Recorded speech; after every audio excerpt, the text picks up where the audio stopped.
Now, so like I said, this relationship between the characters of Herod and Jesus, like I said, it goes all the way back into the Old Testament.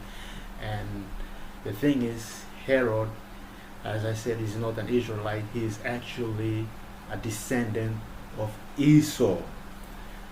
Esau, if you remember, is the brother of Jacob. So Esau and Jacob, they were twin brothers, and they were the sons of Isaac, and Isaac was the son of Abraham. So it's Abraham, Isaac, Jacob.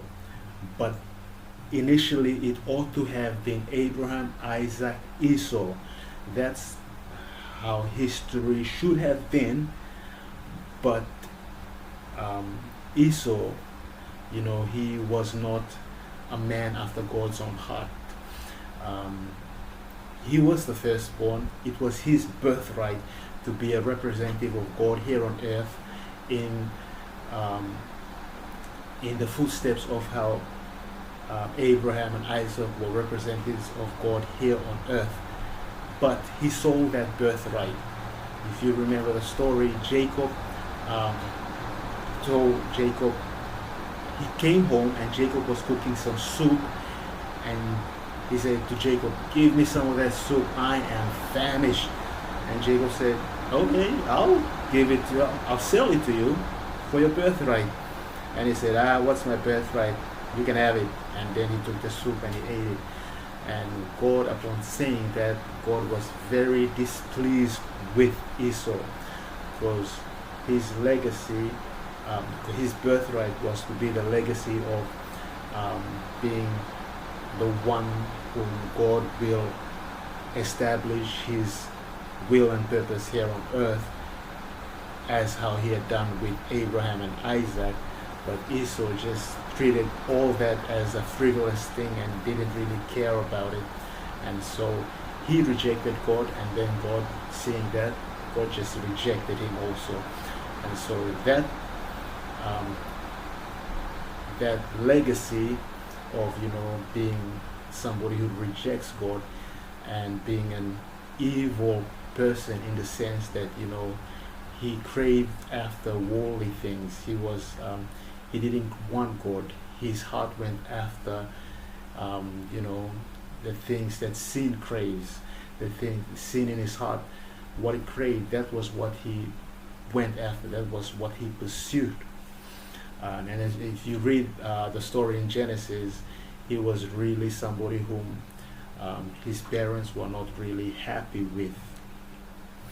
So that legacy from Esau carries on all the way down to his descendant, King Herod.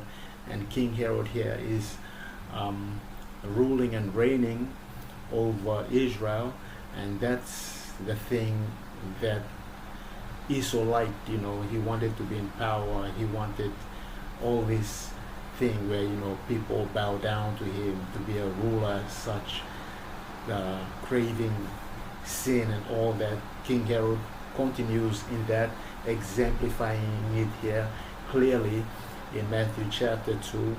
And as Esau was in great conflict with Jacob throughout most of their story in the Old Testament, so here we see this conflict continuing on, because Jesus is a descendant of Judah, who was the son of Jacob. And that conflict continues here with King Herod wanting to kill Jesus, and really was jealous of him and didn't want to have anything to do with him, and was afraid of him. And all that negative aspect continues on here in King Herod, the descendant of Esau.